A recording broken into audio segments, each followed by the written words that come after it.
We're live. We're live. Oh, he dances. People, he dances. Hi, guys. I am so excited to be here with my friend, Jamie Costa. Welcome, dude. Well, I feel welcomed.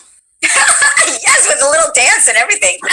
How are you doing today? Has it been a good day? It has been a good day. It's been really good. I'm observing your beautiful brick wall, which I saw in many of your videos of, like, The Hobbit and stuff. Did you... Well, that's my audition wall, as you're familiar with. That's actually not brick. That's just, that's a good old...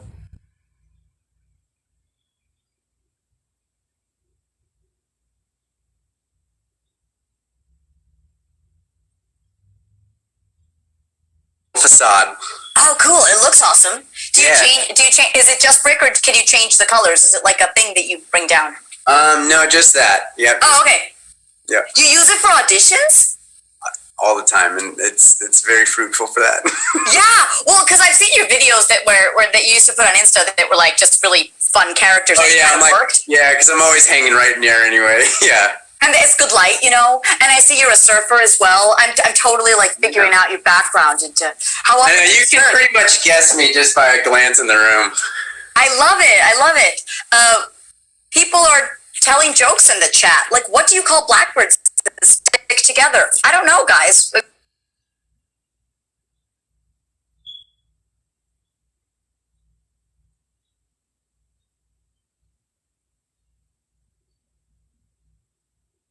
This is the funniest morning ever. We got a few people in the chat. Welcome, welcome. Maisie Grove, Danny is taking care of us right now. I highly appreciate it. Jamie, it's so nice to have you. So I was telling Danny earlier that we know you closed your Instagram. And you post... Oh, a lot of things, yeah, like Instagram, Snapchat, TikTok, Facebook. All of the things. All the things, except for YouTube. Actually. Except for YouTube. So, guys, definitely check out his YouTube page because we're going to get into all the fun stuff that's there. But I guess what I miss about not being able to go to your Instagram is that I could go down a rabbit hole of your talent. I don't do this with a lot of people, but...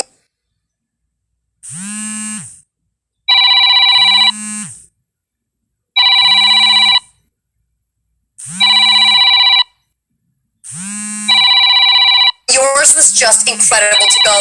Robin Williams, Matthew McConaughey, Gandalf, like, and I know that they are like there forever and ever, but I kind of want to be able to go to a folder where I find Jamie Costa's talent. How can we make that happen? Like, it's so delicious to watch. You are depriving us. If you're interested in tasting that deliciousness again, there is a good opportunity. Coming up next month, Jake Lewis and myself will be doing stand-up comedy at Flappers. Oh my God. And we will What date? We will be, I don't have those dates and stuff in front of me, but I will get it to you.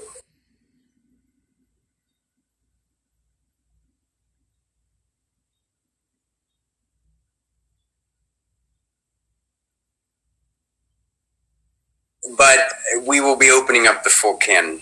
So it'll be a lot of fun. Where will you be announcing this? Because I don't know how to find out about your life. So community tab on YouTube is where I do, and like nobody knows about it, so it's kind of funny, but I do post on there if anybody is desperate. They can find out some things where I keep them updated right there. It's a community tab on YouTube, so just Jamie Costa YouTube or whatever. Okay, cool. No, because I selfishly, I need to know when this is. I hope I'm not traveling, because I will start traveling a bunch, because I want to see you perform. You're incredible. Guys, you have not seen this.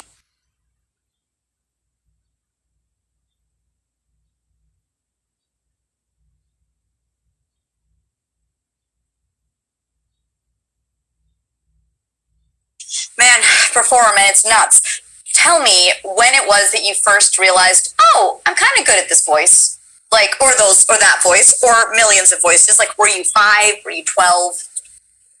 I don't know, because my family confused me. I would do impressions and characters because I love movies and stuff, and that's all impressions are just like, any cartoon or movie character or whatever that I love. you know, when I relay that, I want to recapture what I loved, you know, like from, you know, Jack Nicholson in The Shining, whenever he's in there talking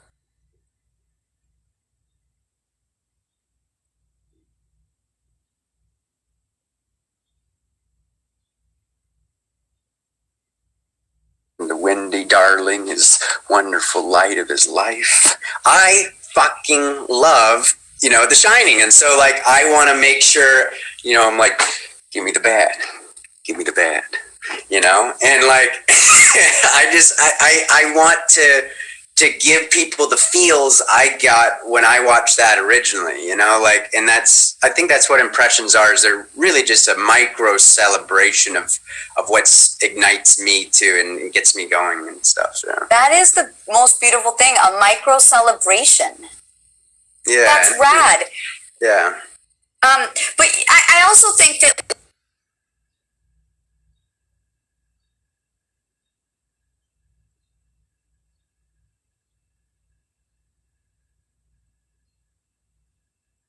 like, I know that I've talked to Ross Marquand. Have you guys met? Were you and Ross? Not in the real world, no.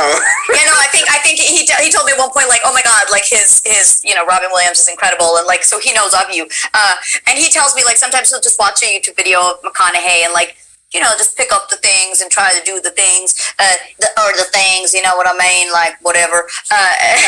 It's but, true. You watch interviews, and that's where I kind of, you know, I guess osmosis pick it up. It's like whenever I watch interviews about things I find very interesting, or these actors I just find captivating.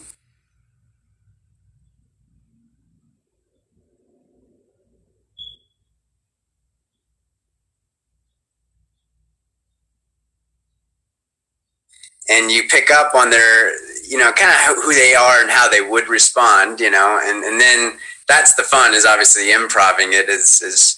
I think there has to be some genetic magic that you have, because I can watch McConaughey for hours and just say, all right, all right, all right. But you guys, I think it's just like this weird DNA thing you have. I don't know. I would say I don't know what it is. It's probably a problem. It's probably a real issue. But we make it. No, it's fun. Not. It's an insane talent. We make it seem fun. We're probably some kind of bipolar.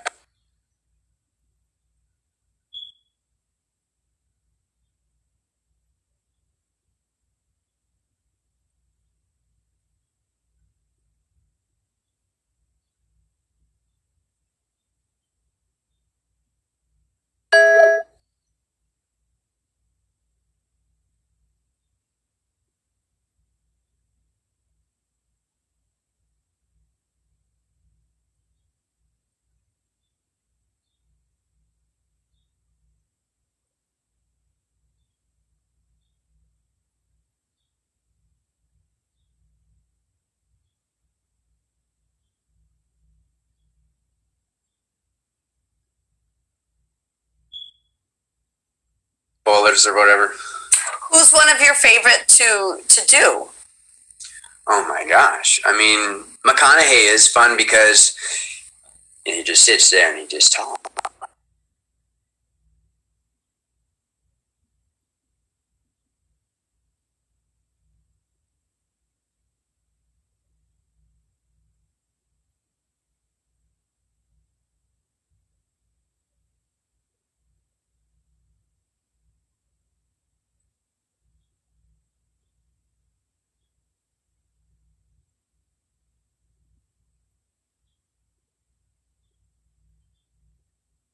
It doesn't matter what it is.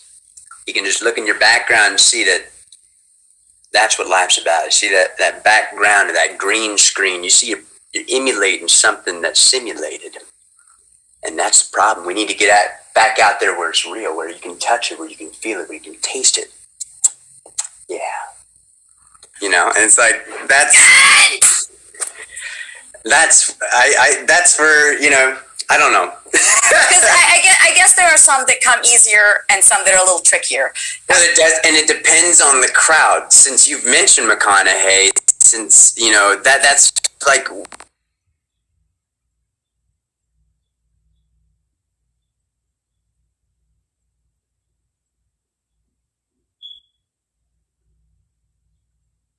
that's where my brain will get triggered, or if we're like at a convention where a lot of, you know, Back to the Future is running around, I'm gonna naturally get right into, wait a minute, Doc, are you telling me that there's a DeLorean parked outside? That's heavy, you know, like that.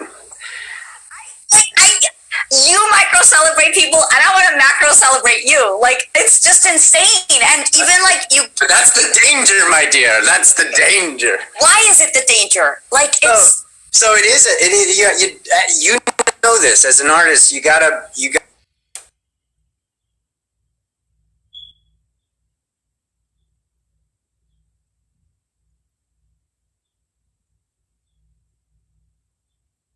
Gotta, you know, gauge your journey as in this industry, and dictate how you want it to go. And so that's why I don't actually play impressions all the time online anymore. And so I played, you know, when you first get into this, you know, you're young and you're like, oh, I guess I should just keep doing it. And then you realize, you know, as you get other endeavors, other talents, other places of trade within this profession that you want to, you know, do.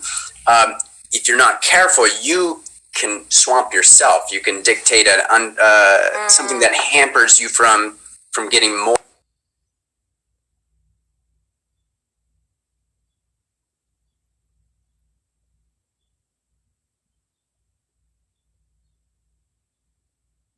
More opportunity of what you're pushing yourself at in other ways. So you have to like strategize where to play them, you know, like, you know, not continually upload tons of videos to where that's what a quick Google search will run into, but rather maybe at Flappers, you know, where no phones are going to be up, but it's for that crowd, very special, and I still get to release what I know is cooking in here, you know. Okay. I mean, I hear you.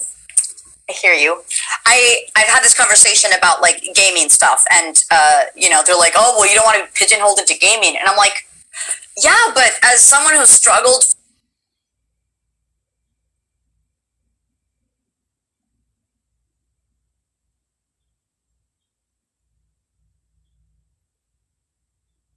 for, you know, 10 years in New York waiting tables and getting whatever gig would come, like all of a sudden when gaming is booming, you go where the love is, right? And so right now I'm not going to stop doing video games because it's going to pigeonhole me into being like a video game voice actor, when I realized that in the film and TV world they have no idea.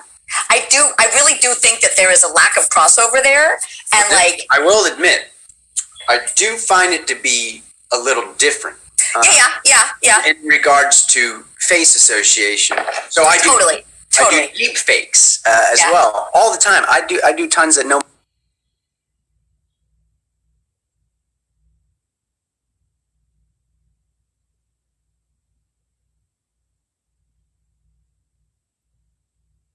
One even knows about. I just don't even care if anybody knows, because they're fun. And the content is good, you know. And so, like, you know, we're working with Josh. You know, we've done a few. Josh Robert Thompson. We've done a few together, and because he does George Lucas, and you do Harrison. I do. Yeah, I've done a few, but with him, I've done Harrison Ford and Ewan McGregor. I think I've done somebody else with him, but. Yeah, he's typically George Lucas, or we have one coming out very soon where I'm old Harrison Ford and he's Steven Spielberg, and we're chatting.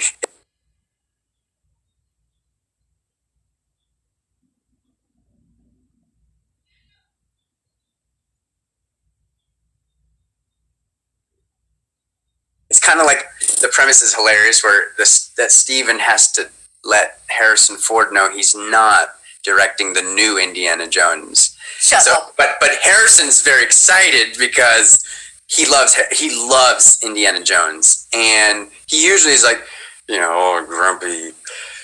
I don't really care, Harrison Ford. And then, but when it's talking Indiana Jones, he's like happy. And then, but Steven Spielberg, it's like breaking up with a girl. Like, he has to kind of do it, and it's hard to get to the point. But it's like where the girl in this scenario thinks they're about to get engaged.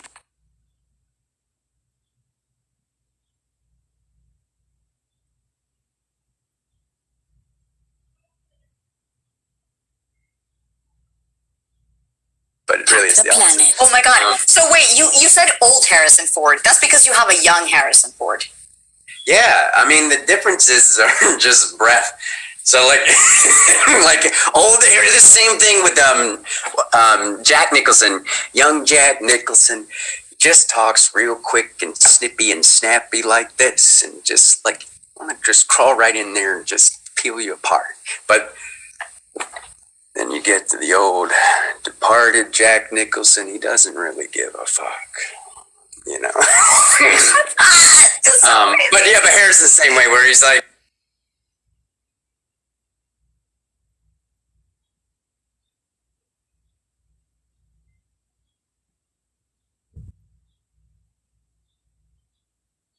you know, young hair, and they're both relaxed, obviously, but young Harrison Ford's like, yeah, I don't know, kid.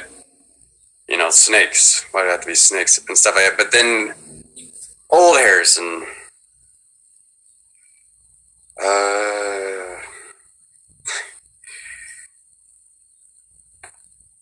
what was the question? Oh my God.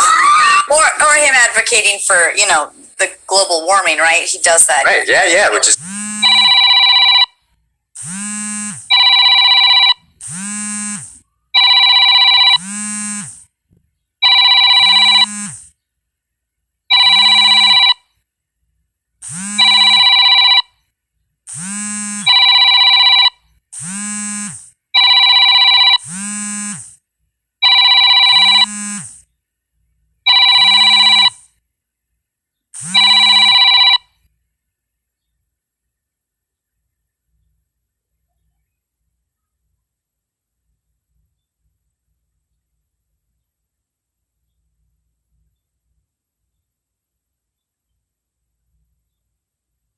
great. I love that.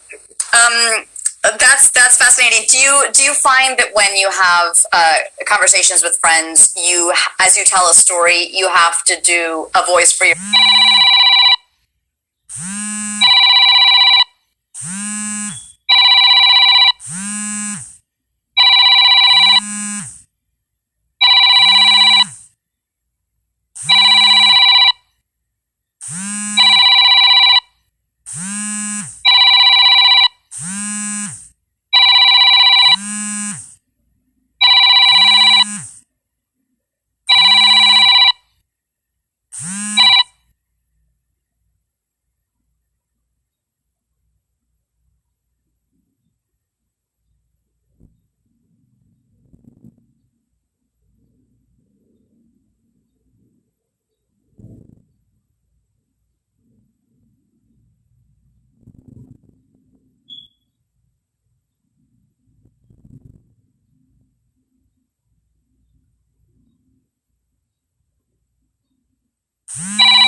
Understood.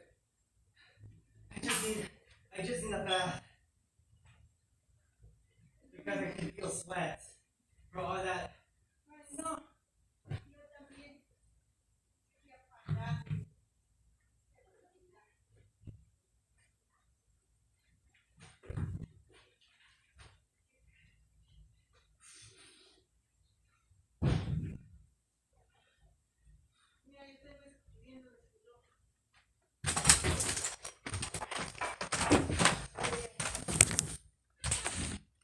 mother or a voice for your brother, or like there is some sort of well, that's when I stumble into some of them. Yeah, like I think that's when I would stumble into an impression. Is just like coming out of a fun story or relaying a movie. You know, yeah. because that's what I remember. Like when I was younger, I came out of Pirates of the Caribbean. You know, for the first time, I was like, ooh. I love the way he was talking like this, don't you, mate? Savvy, savvy, savvy, you know, all that crap. And then, I just got worked up on, like, welcome to the Caribbean, and, right. And, like, we would be quoting the movie with each other. And then, like, my friends would be like, that's kind of good, you know? And I take other people's word for it, not my own. Because I don't really actually, as much as people may think, I don't really go, you know, crawl away and try to work on impressions and stuff like that. They do come in handy, as you know, for voice work. You can mix potions and find voices and stuff. Mix potions, you know. Yeah, like Michael Caine. Do you do a lot of voice matching, or is that not something? I've done some, which I thought I was going to get more. I was like, hello, you know, like I mean, I do this, you know, like at least a lot of people think, you know, I do it well, and so like. I am shocked I don't get as much, but I have done it. I've done it for a few, like Michael Douglas. I've done it for Owen Wilson. I did it. Oh my God, Owen Wilson! Well, and funny enough, I've done it for people I would never claim. But you know how it is when you get the audition. Sometimes you can tailor it just to whatever their samples are and whatever the scenario is. Because that movie is also a specific character they're doing, so it's not the broader them or whatever. Exactly. That's what I did. I did a sample of that was I did it for Will Ferrell for one of the James Franco movies, Zero Bill. That was kind of like, you know, whatever. It didn't do too well, but it was fun because I did a whole phone call as voice matching him on the lips too for ADR match. Okay, talk to me about that because not only.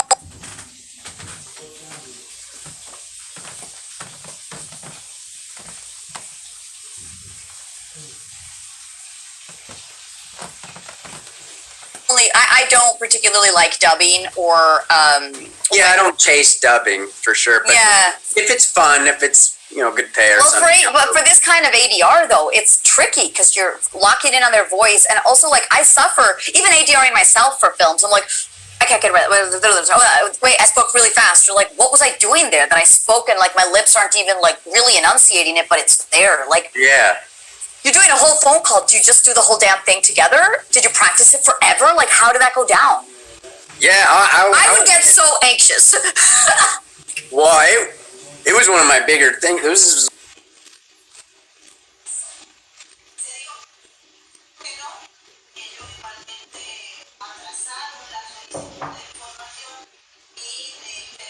like 2 or 3 years ago when I just, you know, first landed some union work back to back. I would do SAG, but I would never join SAG because I wasn't landing them within a month. And then I landed a couple within a shorter period of time, and I had to do a must join and stuff. So I was kind of like, oh my gosh, like here it is. I'm stepping into the big leagues, you know, and all these things.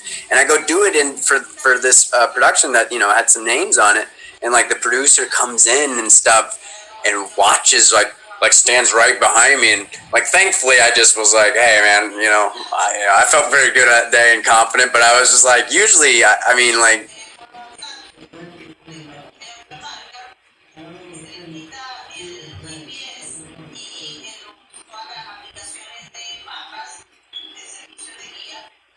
a year before that I would have probably been like squirming, you know, and then like and you know how some voices you do need to be relaxed.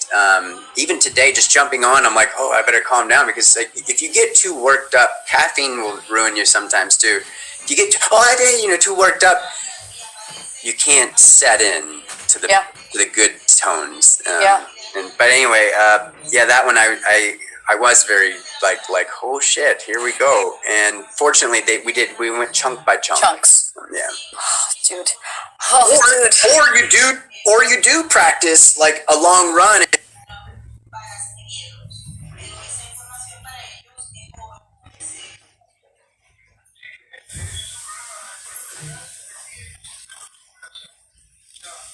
If you think it's probably easier for you, you know, and you just You go, hey, you can let the sound engineer know, like, hey, I'll take it from here to here if y'all are down.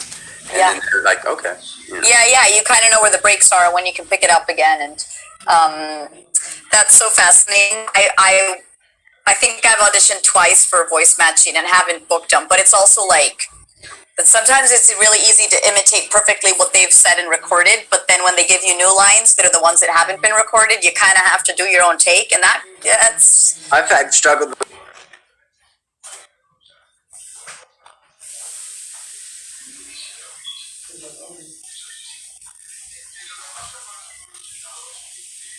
with that before too, where like, I mean, I, assumed I could do a such and such voice. I've done them before on stuff where, but then when I go to do dialogue I've never used before as that character, then I'm like, oh, okay, like, because sometimes you'll hear yourself or you'll hear somebody else, and you're like, oh man, I need to work on how to say things as that character or that word or whatever. Yeah, for sure. So you have started doing things differently, in my opinion. You used to work with an agent. Correct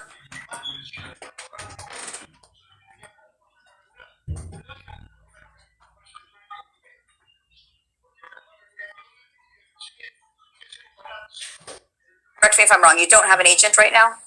I have just now, as of 2 days ago, I got a commercial agent, but again, I'm not exclusive. Okay, I love it. You're like, I don't commit, babies. You gotta work I hard. don't commit till they commit to me, And Yeah. In fact, I don't sign until my first gigs. That's a rule I bring to the table every time. I do not sign until a first gig is landed with so that I know that you're promising to me.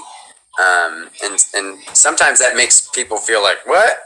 And I'm like, I don't mind, because I don't need them, but I want them. Same thing with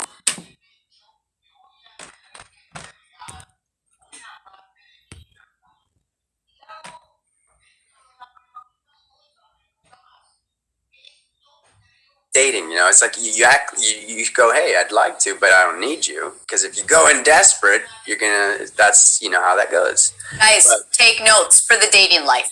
If you go in desperate, you can relate so much to auditioning and stuff to dating. It's like, for first dates at least, no, but also putting forward in life what you want. Yeah. And they can say yes or no, but if you just go, well, what do you want? I'll try to do what do you want, and then all of a sudden you're doing something you don't want. And if you bring yourself, your unique self, and what you want to do to a character each time, and again, it's different as you're working your way up, but when you get to a certain place,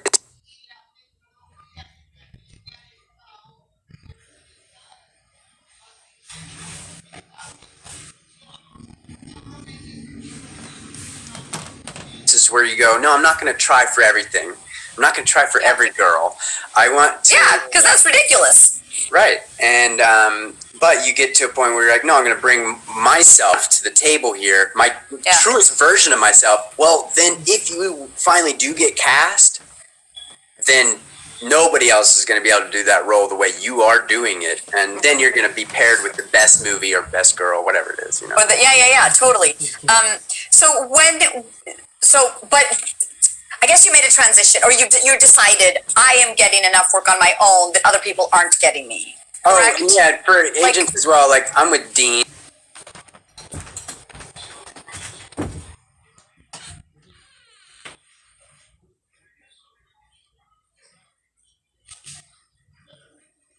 Dean Pinero. I'm with him for voice work. Okay. But I hustle the hell out of myself. I don't hardly book, right now with him. Every now and then, little video game things here and there, because you know how it is with the voiceover community, especially at the level you're at, or when you get towards like Mark Hamill's and things. It's because you've put in your time, or you're totally, doing it right, and you get into that circle. It's a very tight, circle. And so, like, I'm not in that circle. I don't find myself to be in that circle. But I book, here and there with him. But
like a large following, you have a company who they go, hey, we'll pay you. Usually it's an in-between agency representing the company.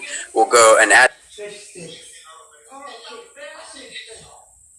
agency will say, hey, listen, we'll pay you to shout this product out and do it your way. And then you're like, okay, whatever. And they don't really care. They usually would be fine if you just like lifted up your shirt and like, yeah, grab the product and like, you know, put a post out. But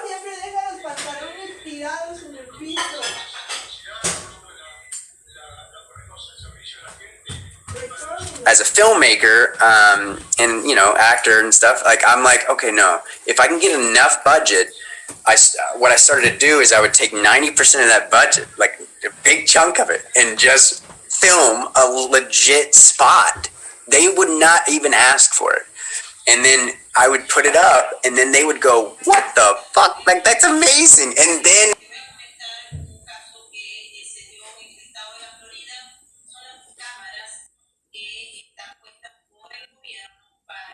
they would I would make another round of money because they were like, that's very good.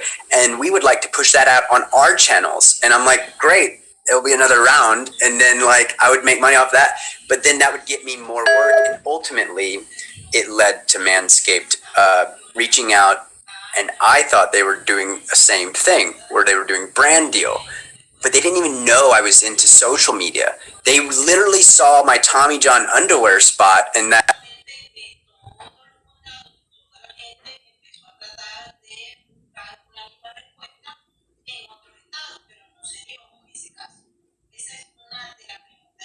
You know, a producer credit. They don't even know who I was. They just were like, hey, we love that spot. You know, would you want to do that for us? You know? Is that how Manscaped people talk? Yeah, they're like, hey, this is Manscaped. We're a very, very, very cool company. We help men shave their balls.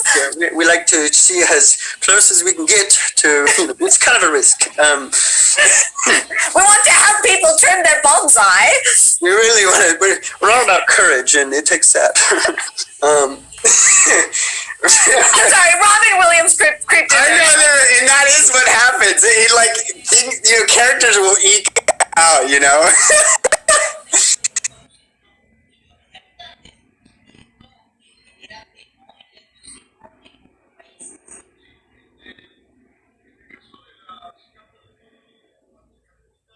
It's like totally embedded.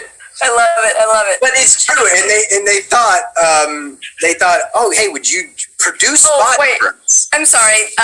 Make Things Do Stuff just said Kermit is the talent manager at Manscaped. Confirmed. It was a little Kermity. This is manscaped.com. Yeah. Imagine if you got on the phone with a producer like that, and you're like, "Can I take this guy seriously? He talks like Kermit." Yeah. You know, it's fine by us, yeah. But no, seriously, it was.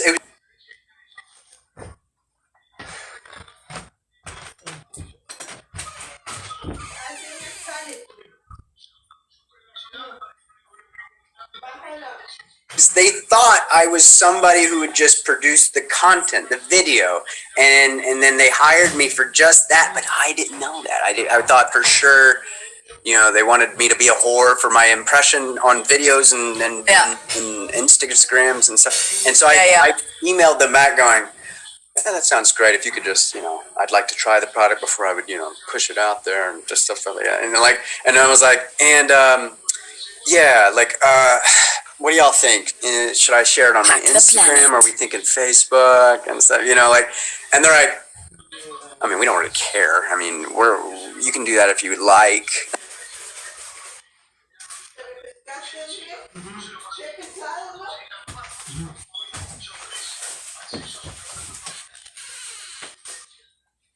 And I'm like, if I like, and then I realized, oh shit, they're just literally hiring me to produce content for them, and to be the ad agency, if you will.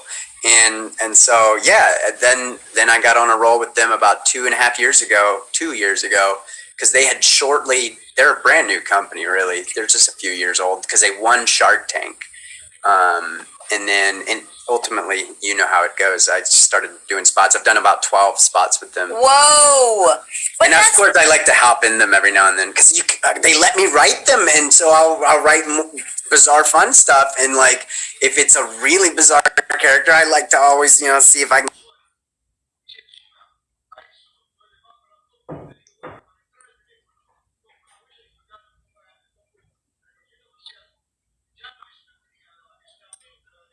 Go for it, and then I'm not even in all of them. And you were a wonderful addition to one of them, the Weed Whacker one. That's one of their favorites, by the way. They've told me. Oh, seriously? Manscaped's like, yeah, that's one of our favorites. Dude, that was fun. That was in the middle of the pandemic. That was right when we were like, we think we can maybe wear masks and take them off and shoot outside and not die. Stay away from each other, but let's have fun. Yeah, that was really, really, really fun. And the improv at the end when they're just whacking at your whatever, and I'm going, ah! When we're all screaming, it is it is so funny. That was such a great experience. That.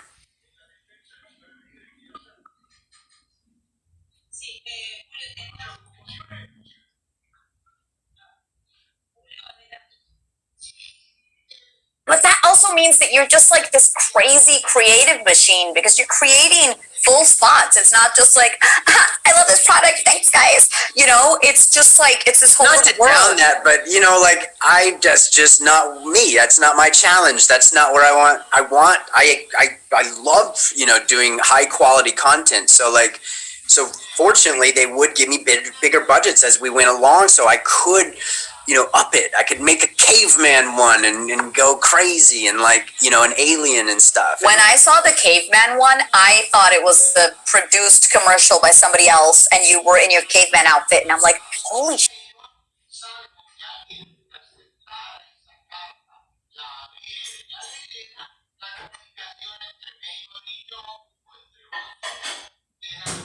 Shit, man. This is insane. It was awesome, and of course we know each other. We have so many legit professional friends that it's just a matter of pulling your own triggers. It's like I have that project had maybe 6 people on that shoot, and that's what Manscaped loves too. By the way, they're like, wow, these guys are like a perfect little engine. We're probably costing like way less than what they would pay like some big company to produce something for their TV ads. That one, by the way, they ended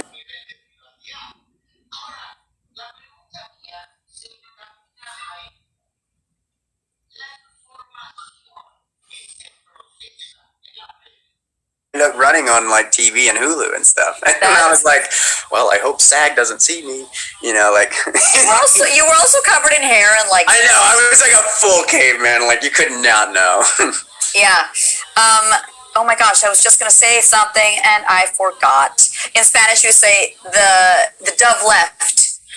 When you forget your thoughts, what you were going to say, se me fue la paloma. Anyway. Doves often fly off from me. They fly off, yeah. I'm sorry, username make things do stuff is hilarious. After we talked about the Muppet, they go, I should do that next time missionaries come to my door, go full Muppet. That would be hysterical. Talking about Muppets, I used to work at a restaurant in New York.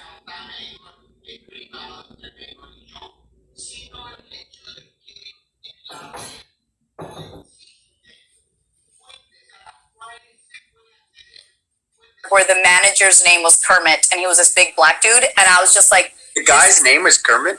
Yeah, and he was the most ginormous guy. Like it didn't make sense at all. I was like, your name is Kermit. Okay, nice guy, as you'd expect, I guess, for someone named Kermit. His wife was. I've been getting a lot of emails like, hey, you want to push our product? We pay 50% up front, blah, blah, blah. And I'm like, yeah, okay. So I ignored this one for a while, and they don't tell you what the product is. And they kept emailing me. So I finally look up Vishu or Wushu or something. Turns out they're vibrators. And I'm like, okay. I was like, and they're saying, we don't do contracts. We pay up front, blah, blah. So I said, okay, how much do you pay for video? Oh, because they'd ask for my demographics on YouTube. And I just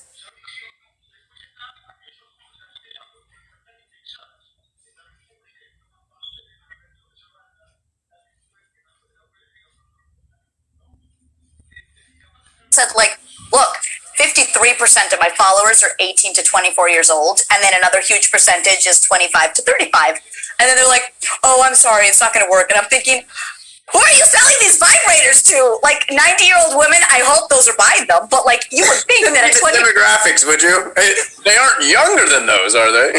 yeah, I was like, what? Who are you trying to sell? Now, the thing I didn't tell them was that most of my followers were male, not female. But I was very smart about that. And still, Hey, you never know. You could get them to set, get a gift for your girlfriend, which is funny because I did.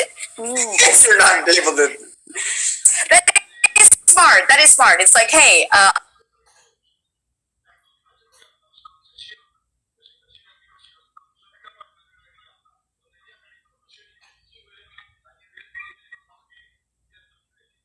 I know it's most of you dude gamers that follow me. So if you have a girl or a guy and you want to give them one of these, I don't know what the message is on that. It's like, are you struggling with your girlfriend? We'll make her.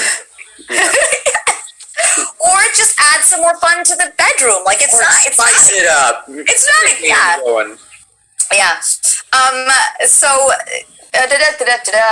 Manscaped. Oh, I also got another type of manscaping product reach out to me. Like, are you interested? It's called Naked Balls or something, and they have little tennis balls in their Instagram.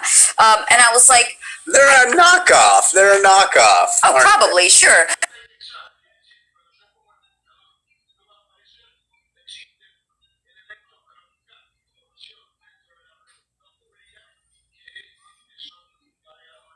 But like, I'm also thinking like, oh right, mostly dudes follow me, so I have to like cater to that, not That's to like actually smart. chick things. Yeah. So if you have any brand deals that would like gamer follower dudes, let me know. Well, let me talk further with you after this, actually, because I can get you another Manscaped round of fun, because like they have a whole other department that deals with like getting promotion out there, and so it's cool. like. And I'm down to help my gamer friends, like buy the proper deodorant and shave their man parts and whatever, For sure. Yeah. Okay, so continuing on, you are a huge Star Wars fan. Yeah, I'd say so. Yeah. You have done, guys.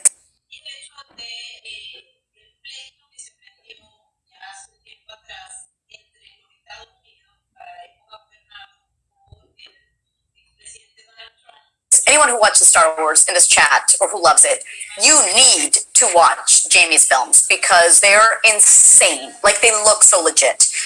They're called fan films, correct? Because they aren't actually part of the fan franchise. For legal reasons, they are called. For legal reasons, yeah. It just sounds like, oh, it's a fan film. Like, it sounds like it's crappy, but it's actually like insanely produced. Tell me about how you did your first and what's come from there.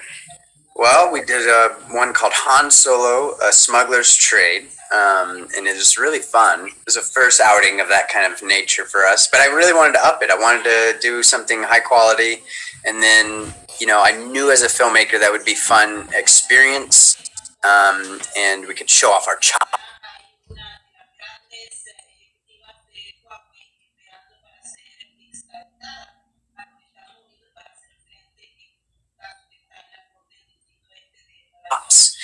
And it's a great time to, work with friends. And if you can raise the funds, which I was on socials at the time, and it's not hard. It's not hard. It is hard, but it's not as hard. It's not as hard to find money if you're doing a crowdfund. And so that's what we would do. We did a crowdfund and we raised like $20-something thousand, and it took a little more on top that we had to put on. But it's always an investment. And so I just saw a little Marty McFly. Yeah, a little Marty. like damn, that was heavy. And seriously, it takes not a whole lot to do it right. If you again have a small amount of people who are talented, you trust, and you don't have to spend studio money. A lot of times when you get to the big levels, there's a lot of fluff spend. You don't really need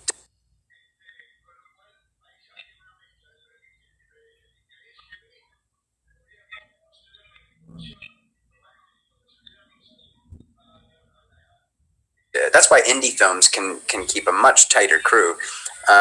You don't really need the big crews and stuff. You do if you're needing to spend money, but ultimately you don't need all that. And then, but yeah, it was a blast to do with friends.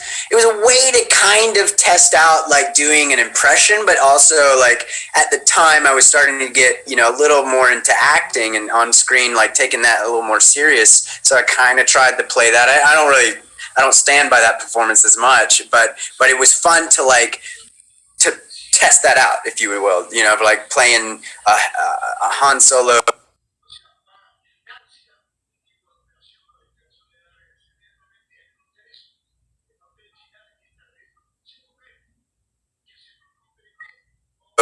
But just making sure it's believable enough. Which again, I don't stand by that one, but it was a first test of that. You know what I mean? And you'll never know unless you give it a go. But yeah, exactly. But I've gotten better since then. Obviously, of you know, being able to do that magic of blend of things. You know, and it was a blast to do with so many people, and of course, express yourself as a Star Wars fan. It was just and high quality. We were very proud of this tone, this captured spirit of, I believe, the old trilogy Star Wars that, you know, I grew up on, and we needed it to feel like those particular films because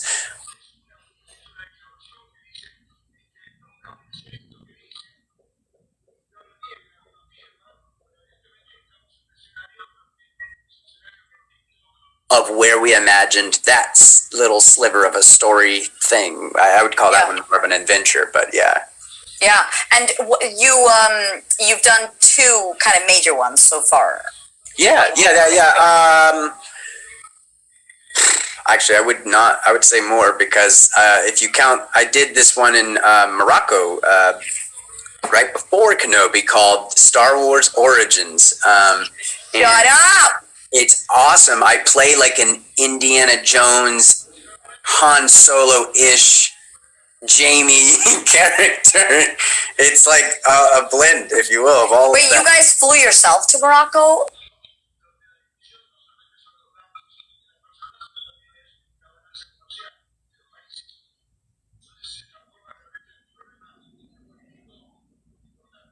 No, I didn't.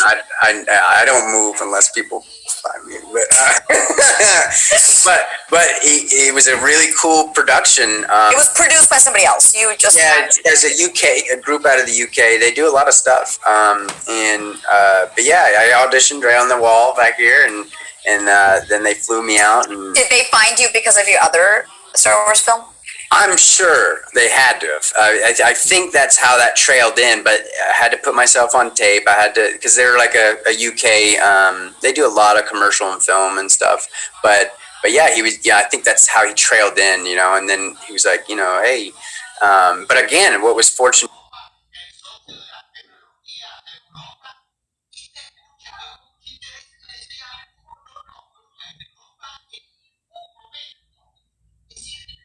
Is I also I had my demos up, so he kind of was able to be like, oh, okay, he doesn't just, you know, he doesn't do instas all day. That he's actually doing a bunch of different things, which is another great thing about socials is you can share what all you're up to.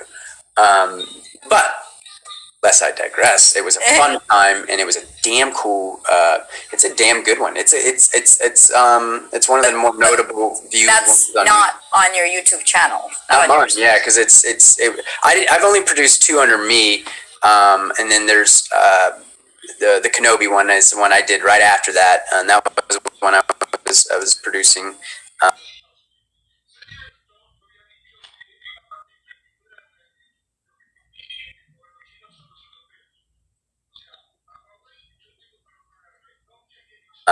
And played Kenobi, and then there's a upcoming one that I believe is going to be filmed later this year that I think you and I both know a little bit about. Yeah, I'm excited. I mean, I don't know if one can talk about these things, so I'm very careful. But you know, you just did. We can tease. I love teasing. It's the best. And, yes. And if anybody likes Thrawn, I'm sure you'll love it. But yes. Yes. No, it does sound. It's I think I'm interested in this kind of thing because it's just you're working with a green screen. I mean, you guys shot in the desert for Kenobi, correct? Yeah, both the I'm gonna start planning ahead because I need to find a job there because the school. I remember. Han one and the Kenobi one, we were in the elements, and but Oh my God! this new one coming is more of like the setting is actually, it's going to be with really cool technology, Unreal Engine, which is what all Mandalorian and stuff uses and stuff. So Yeah. so that's what we're looking for. Wow, that's insane. That's insane. Did you shoot in the Valley of the Dead? Valley of Fire. Oh, it's fine. The Trona Pinnacle. Valley of Death. Oh, what? Oh, you're talking about Death Valley, yeah. Death Valley. There's the same one. There's one in Chile called the same thing, and it's Valle de la Muerte. So I'm like Valley of the Dead.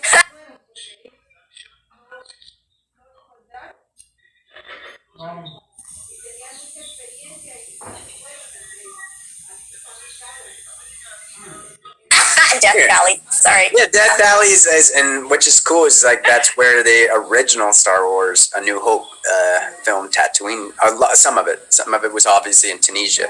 Yeah.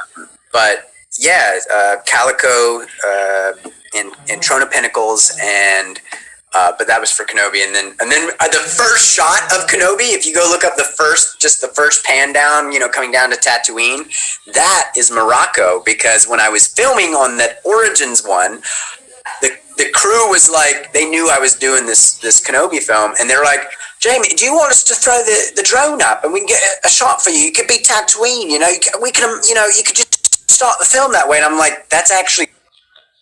We decided to return to Los Angeles if we make enough money from your work. Because I'm gonna start finding sooner rather than later. Exactly how our film starts, and they're like, no problem, we'll throw it up there, and they just grabbed the shot, sent it to me, and that's in the movie now. Shut the front door! So technically, yeah, some of Kenobi is Morocco, and Calico and Death Valley, or Trona. Oh my God, that's so incredible, dude. Also, like, they're so cool. They're like, oh yeah, I'll give you some free footage of this, They're great. They're so cool. I mean, it's a really fun crew. Yeah. Holy cow, that's incredible. So would this, if you were ever to audition for real Star Wars, would they go, oh, sorry, you were in a Star Wars fan film, you can't? I wouldn't care. I'd be like, I've already done them.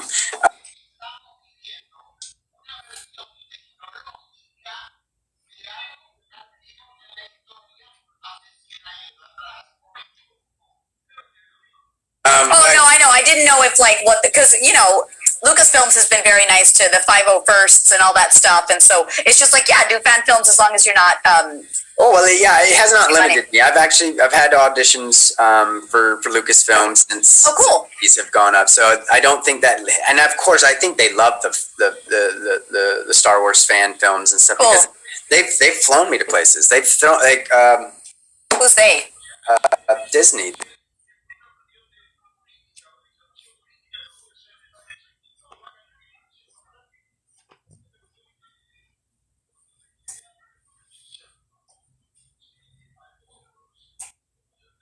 They've straight up have flown me to Star Wars celebrations because of those things.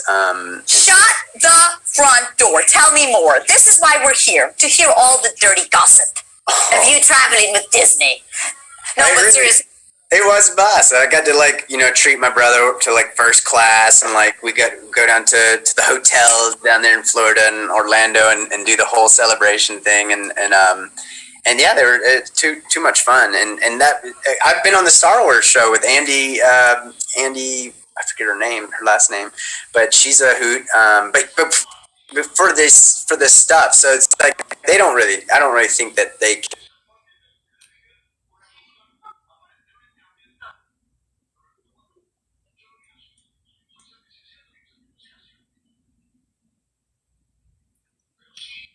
There, and then on the industry side, I've still been able to audition for VR projects and whatnot still. So yeah, it doesn't limit you. Yeah. So how many times do you think you've watched the Star Wars films? Oh my gosh, countless times. Like, In fact, I'll watch them.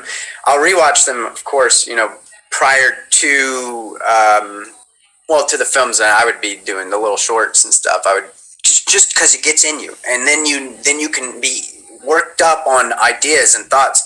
I'm even reading a Thrawn book right now. We'll continue to read like another, or maybe listen to an audiobook of one.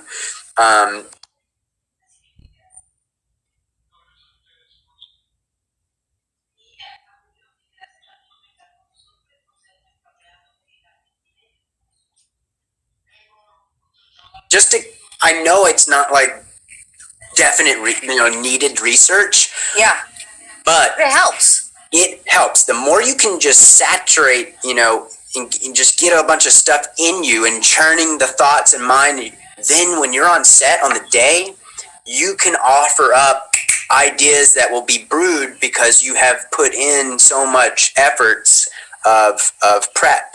And that's why I think it's super necessary. That's why if I go do a deep fake or something too, where I do a character, say like an impression-y kind of character,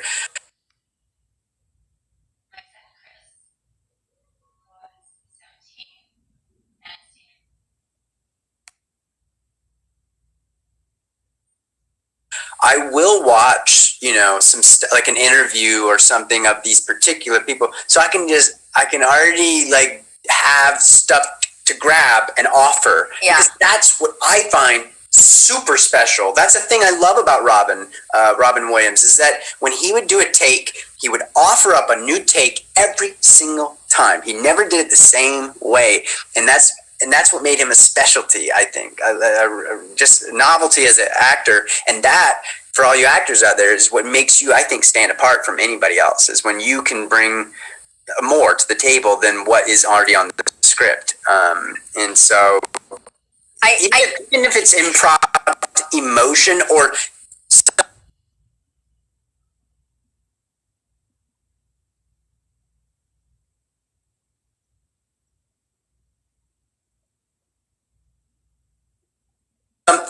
you can say the lines still all the same, but if you just bring another idea to elevate it, then you are now a bigger value to the production. Yeah, yeah. I wanted to ask you about Robin Williams because I love Robin Williams since I can remember.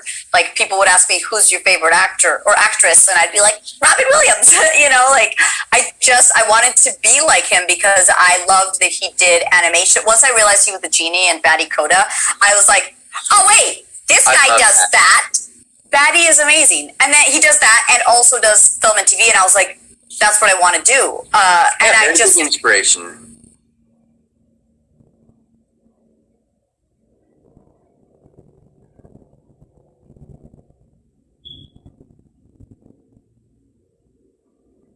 Sorry? Yeah, again, very big inspiration of what he was able to do, not just be bound to one, Yeah. Did you ever meet him? I never met him. No. It's funny, I used to wait tables in Brooklyn, and one of the waitresses with me was like, oh, she was also an artist, and she's like, oh, that's Robin Williams' son. He's he's my art manager. Like, he has a gallery or manages my art. And I was like, okay. So I was like, hi, sir, here's your food. And I was just like, oh my God, he looks like him too. And I was like, one day I'll meet him because I'm waiting on this guy, and then he passed soon after. But I was just like, when were oh my you in gosh. New York?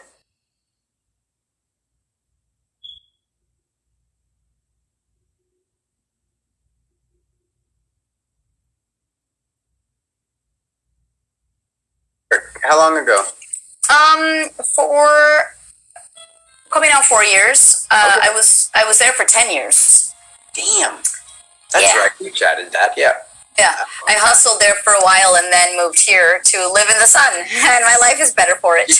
Did you book, or did you acquire an agent there first and then here, or?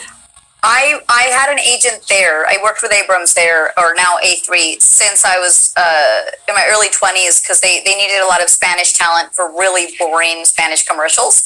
Yeah. So I would audition a lot for that kind of stuff through them, not anything.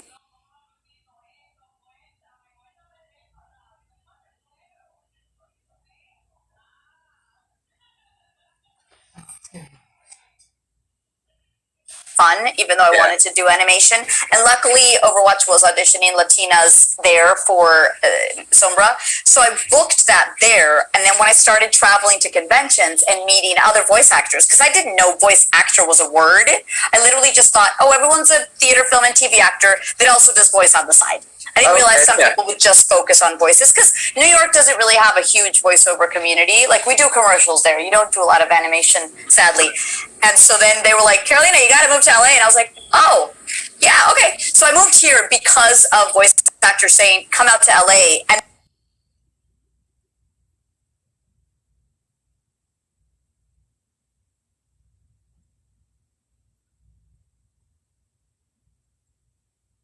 then I work with Abrams here now because of the New York office. And now I just do a ton of animation in video games. But in New York, I was just barely scratching the surface. I mean, that's got to be fun. I'm like, I often look at, what you got going on, and I'm like, that's got to be a blast. Like, to just have that just offered up, like, a lot. Dude, animation is one of the most fun things ever. You just get to jump into these characters. You're feeling the tone of something. Like you said, you watch these Star Wars films, you're kind of feeling the world, and then you get to go crazy because you're not limited to this space, And and they end up, for the most part,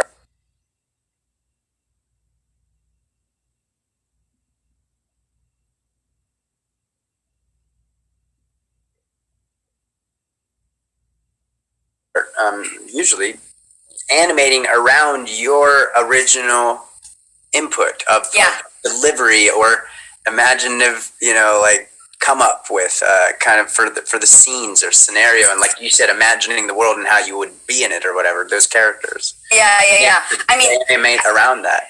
And that's where when I ask you about ADR, I really think they've animated stuff before, and then you kind of have to put your voice to the little lip flaps, and that's really limiting. So I do love. Sorry. No, I was just gonna say a fun story about that with Mark Hamill is that he.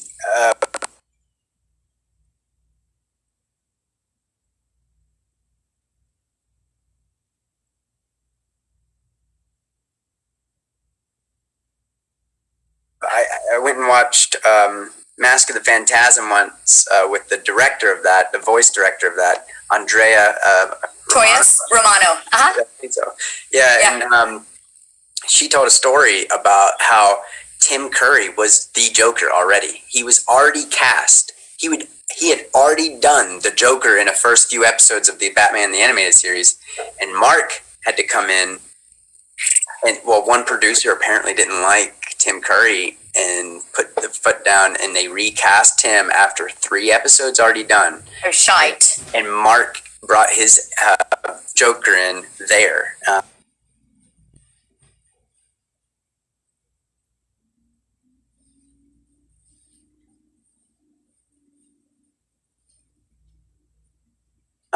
And like had to like match the lips, but also bring in the new thing, like it was just like, to me, that was fascinating that he had to do both at the same time, find a new voice, but yet match that lips on the first ones, and then evolve it. The guest I had on Tuesday, we work on the same Cartoon Network show that for some odd reason they animated before. It would be so much easier if we just recorded before, because they put in this voice like a temp, but it's the French animators in France. So literally my little 12-year-old girl's voice is like, no, what are we going to do?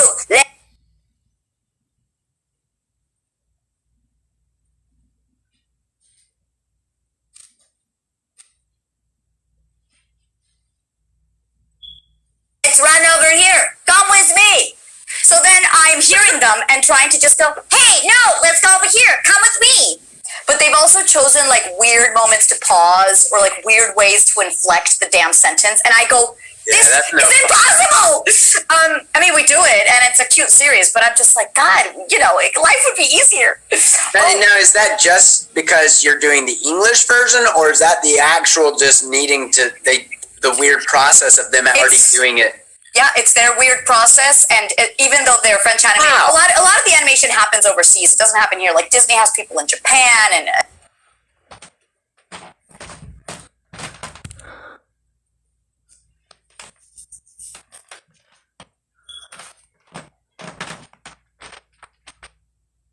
Right. Korea and everything. And so usually you record to an animatic, which is just like stills of basic things that happen. Then you record, and then they work the lips around that and really build it up. Right. And I find it like, I created a character for Cartoon Network that hasn't come out yet for one episode, and she's this woman who just sings like whenever she feels like it, and I swear she's insane. And if they had animated just a lady going like, it would be impossible to create what I did, because I just broke a sweat and went nuts and started going and it's like, I couldn't have just let it loose if I'm watching this stupid animation, do that and have to kind of, I just feel like it limits us, but that's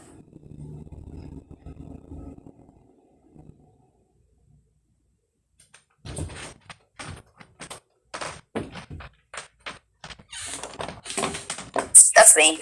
No, I think that's the magic of watching the Robin behind the scenes for Batty Coda and for Genie, is that he's in there just he's literally building the imaginative like scenario, and the animators like having to like just remember what he's even doing himself, so that they are these behind the scenes just on YouTube or like in the DVD of?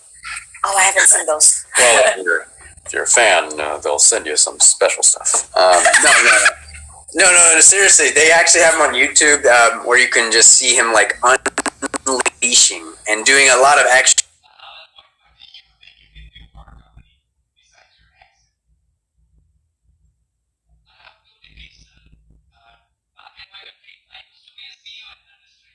Stuff you have not seen in the film, and so for Mork and Mindy, right? Didn't they they would write out a script? They'd go, okay, 1 or 2 minutes of Robin improv, and then because they knew he was just going to go nuts. Kind of. There's some of that's a little bit of it's a little bit flubbed for fun, but yeah, generally, he would bring in a lot of his stand up into.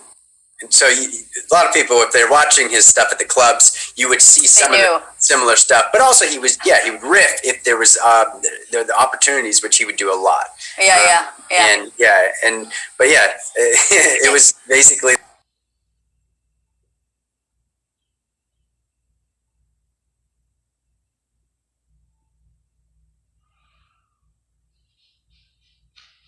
the Robin Williams show. Yeah. And do you have a young and an old Robin Williams that you? Robin's different too. He has a calm side. He has that reserved. It's not your fault. Come on, it's not your fault. Goodwill Hunting. I'm gonna cry. But then there's they're like, yes, oh wow, really early young, Robin, where it's like. Dude, I get chills and I get teary-eyed because he was such a beautiful human,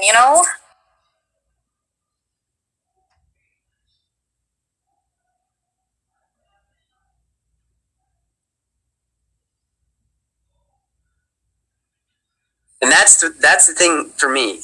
To me, Robin was a beautiful human and one of the most expressed humans. And I think that's why so many people love him. And I think that's why you see it behind his eyes when you watch his movies. That's the draw. And that's why I don't actually do him a lot too, because I almost feel like I'm impeding on something that is so beautiful that I'll never, ever, ever, ever give it an ounce of real justice, but hopefully get people to go back and watch his stuff, because he just is that vulnerable in that space. Because I think that's where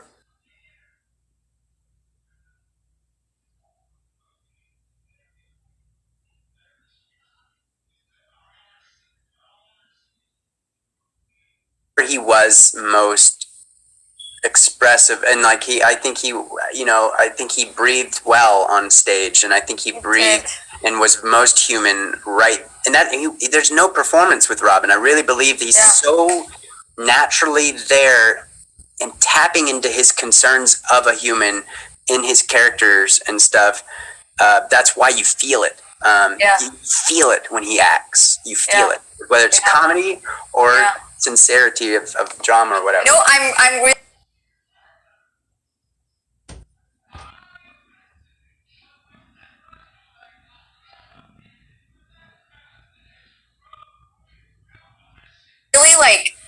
Danny's going out, baby. I got really teary eyed and emotional, but and it's weird because you just kind of like transported me to like him, and just knowing that he's not around anymore. I was like, fuck, that's such a loss, you know. And you did transport me to like a very real him, not just a caricature that's just funny. It's just like his exciting and true kind of generous soul. I don't know, you know. Yeah, you're right. It's generous. It's a very generous soul of when he was right there in front of the camera. You know, he wanted to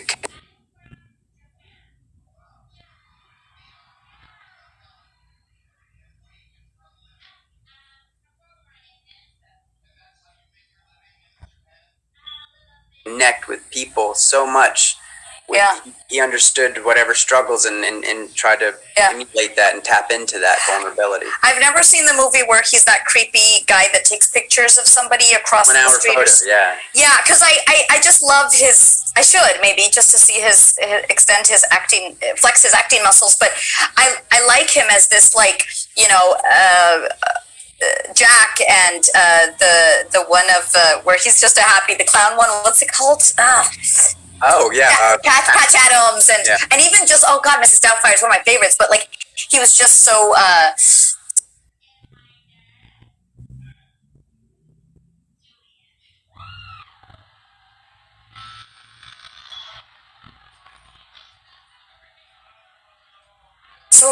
such a good dad, you know, that I just remember that, you know.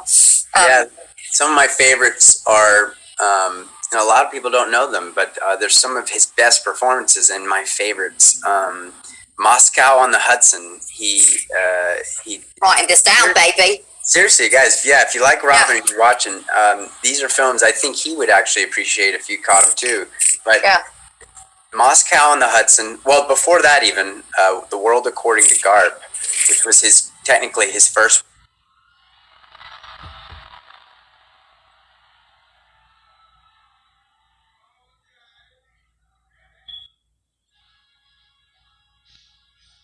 One that put him on the map for directors, not in the big, you know, world eyes, but for directors went, oh shoot, the guy can act. And then Moscow on the Hudson was really good, and he plays a very authentic Russian, not his shtick Russian, which is like, you know, Robin doing a Russian, you know, but or I guess that was a little time, but like he you know, he plays it so, you know, authentically. And it's a drama, and it's like, whoa, and he hides. It's like a Gary Oldman kind of performance. And, and then Dead Poets Society, which was one of my favorites, and that's holy shit, a significant one for me in my personal life. And like,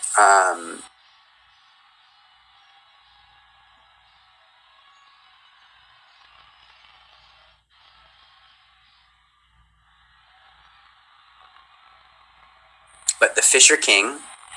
Oh my god. And that's with Jeff Bridges, and he bases that's a very interesting thing that spawned from an interview with Howard Stern, and Jeff Bridges plays a Howard Stern character in that. And, oh my god. Okay. And then there was the one with Robert De Niro, Awakenings, and that's a damn good performance. But then then he started doing the era that, you know, you and I know very well, which is like the Genie, the Doubtfires, the Jumanjis, and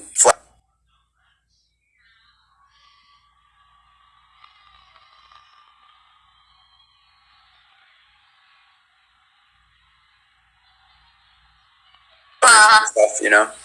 Oh my god, I forgot Lover! Dude, we're going overtime because you're talking about such wonderful things, and I don't want to keep you, but I wanted to ask you if there's anything you'd like to share with the chat of things that are coming up that you'd like them to see, or that, I mean, I guess you're doing something at Flappers, so if you don't live in LA, sorry, Bobbies. Is there, you know, or go to your YouTube channel, Jamie Costa? Yeah, if you care. If I literally am just like, it's you'll find it if you want it. But yeah, I have stuff coming up that I'm excited about. I'm really excited to work with you.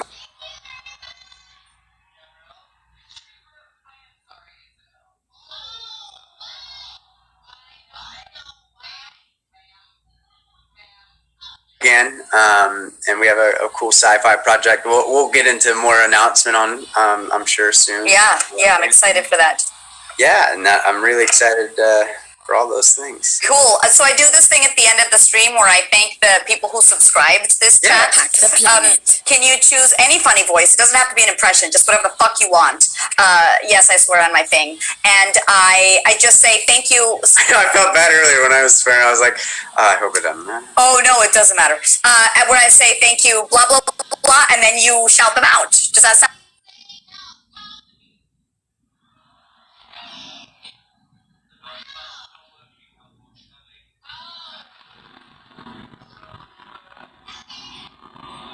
Sound like a plan? Is there any particular voice that you would want me to shout? No, I want you to just choose something that you're feeling. It can be anything. I It want can it be to be catered. Has anybody said anything that they would like? Well, people were definitely like, "Oh my God, more impressions!" But I'm not gonna make you dance, monkey dance. Let me think. The ones I like that I've seen of you. You did some good. Justin. Do you do a Justin Timberlake? I don't know. I've never done. Oh, okay. No. I'm trying to think. I just give me a McConaughey.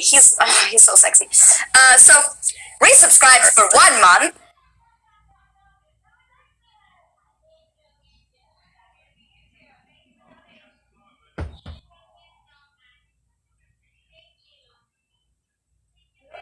At tier 1 is make things do stuff. That's their name? Yeah, you just say make things do stuff. Yeah.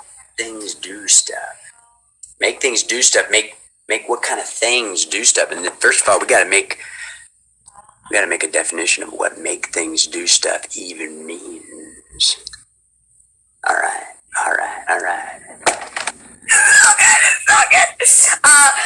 My friend Danny cannot subscribe, and I don't know why, because I haven't done something weird. So let's pretend she subscribed. It's Maisie Grobe. Maisie Grobe. Wow, Maisie Grobe. That's, I like that because it sounds like, it's kind of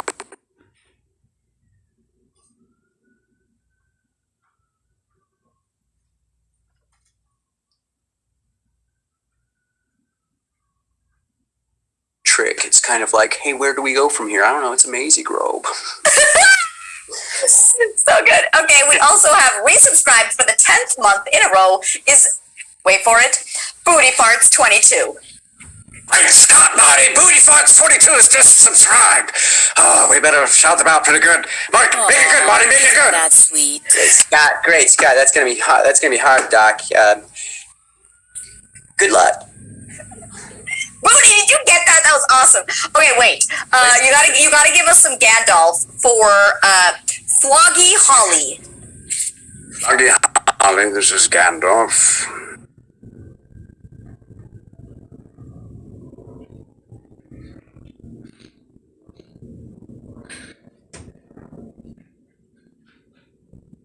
Just saying thank you for all the support that you have given us here in the digital shire that's behind our good friend.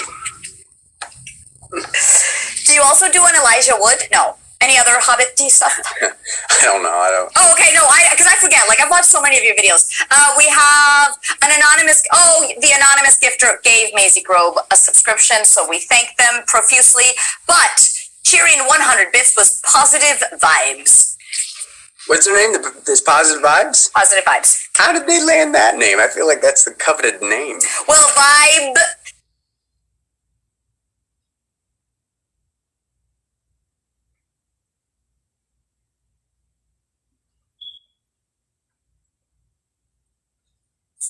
Z. So they put in some stuff. I see. Vibes. Yeah. Vibes. All right. I don't even know who else I can do anymore. Give me Robin. Give me Robin Williams. Oh, Positive Vibes. Yes. Well, that's what I'm all about, baby. Yeah. All right, guys. That's all for today. Thank you, Jamie, for joining us. This was really fun and enlightening, and I appreciate your time sincerely. You're a busy man, so thank you. Thank you. Thank you. Thank you, guys, and keep booming and booming.